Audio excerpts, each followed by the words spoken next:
Halo semuanya, di sini kami dari kelompok 11 yang beranggotakan 3 orang, yaitu Devi Nafisa, Putri Nanda Zara, dan Soraya Desma Indralika.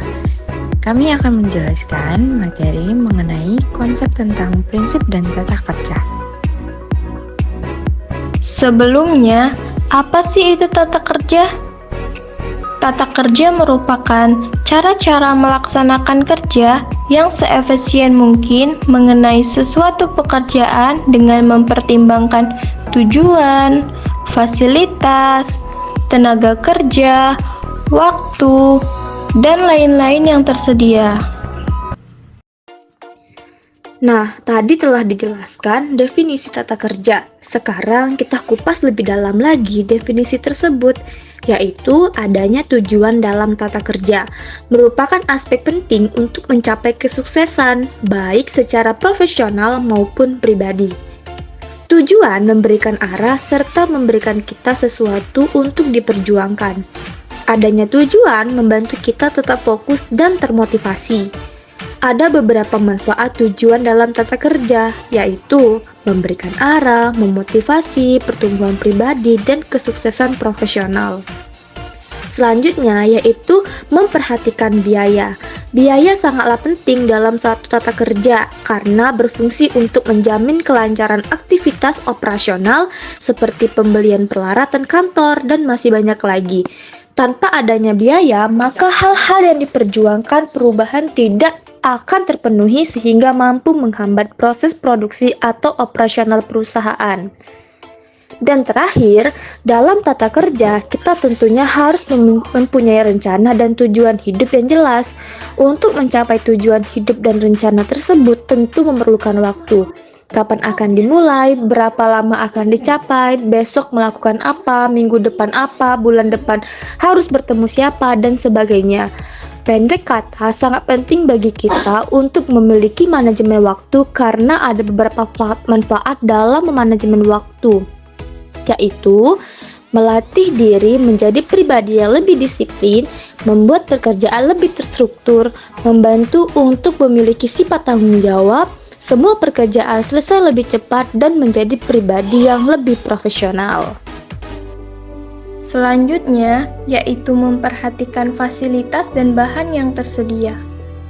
Fasilitas dan bahan dalam tata kerja sangatlah penting untuk mendukung produktivitas dan kenyamanan dalam menjalankan tugas sehari-hari.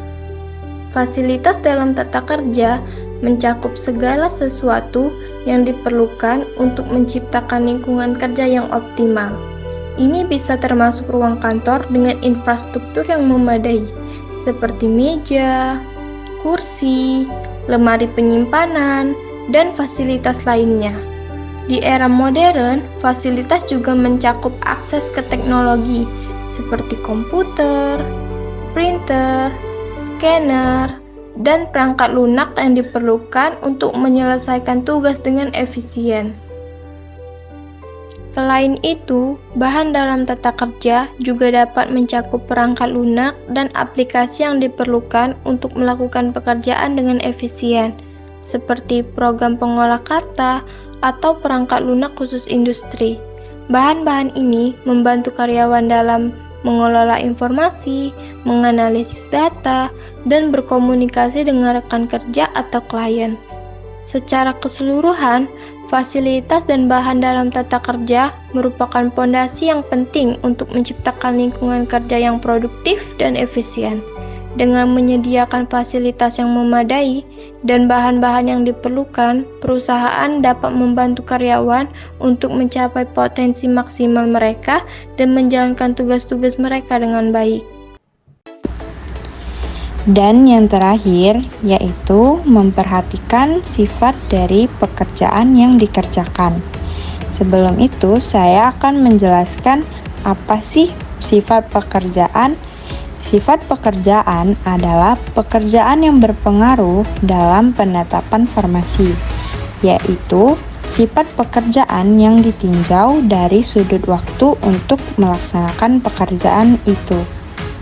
Sedangkan memperhatikan sifat pekerjaan dari pekerjaan yang dikerjakan berarti memperhatikan karakteristik, tuntutan, dan aspek-aspek lain yang mempengaruhi jalannya pekerjaan tersebut.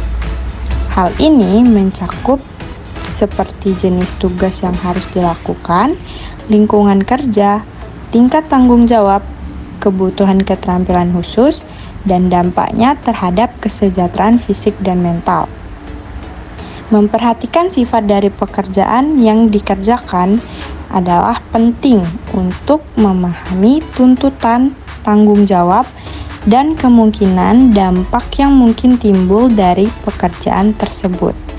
Ini bisa meliputi faktor-faktor seperti kebutuhan untuk kreativitas, tingkat risiko, interaksi sosial, fleksibilitas waktu, dan sebagainya. Berikut ini beberapa contoh yang memperhatikan sifat dari pekerjaan yang dikerjakan di perkantoran. Yang pertama, pekerjaan sebagai manajer proyek. Sifat pekerjaannya memerlukan kemampuan organisasi yang baik, kepemimpinan, dan kemampuan untuk mengelola sumber daya secara efektif. Contohnya, mengatur jadwal proyek, mengkoordinasikan tim, memantau kemajuan proyek, dan berkomunikasi dengan klien dan stakeholder. Yang kedua, pekerjaan sebagai akuntan. Sifat pekerjaannya memerlukan ketelitian, keterampilan analitis, dan pemahaman yang kuat tentang prinsip akuntansi. Contohnya, menyusun laporan keuangan, melakukan audit, mengelola pajak, dan memberikan saran keuangan kepada klien. Yang ketiga, pekerjaan sebagai administratif. Sifat pekerjaan ini memerlukan keterampilan administratif, kemampuan multitasking, serta ketelitian.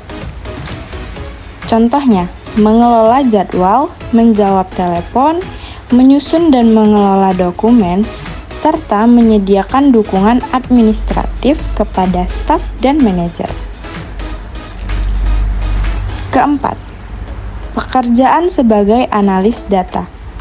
Sifat pekerjaan yang ini memerlukan keahlian dalam analisis data, pemahaman tentang teknologi informasi, dan kemampuan untuk menafsirkan hasil analisis. Contohnya, mengumpulkan, membersihkan, dan menganalisis data, merancang dan melaksanakan model prediktif, dan menyajikan temuan kepada pemangku kepentingan. Dalam konteks perkantoran, memahami sifat pekerjaan seperti ini membantu individu untuk memilih peran yang sesuai dengan keahlian dan minat mereka, serta untuk berkembang dalam peran tersebut melalui pengembangan keterampilan yang relevan. Nah, jadi teman-teman, itulah faktor-faktor agar terbentuknya prinsip dan tata kerja dalam suatu perkantoran.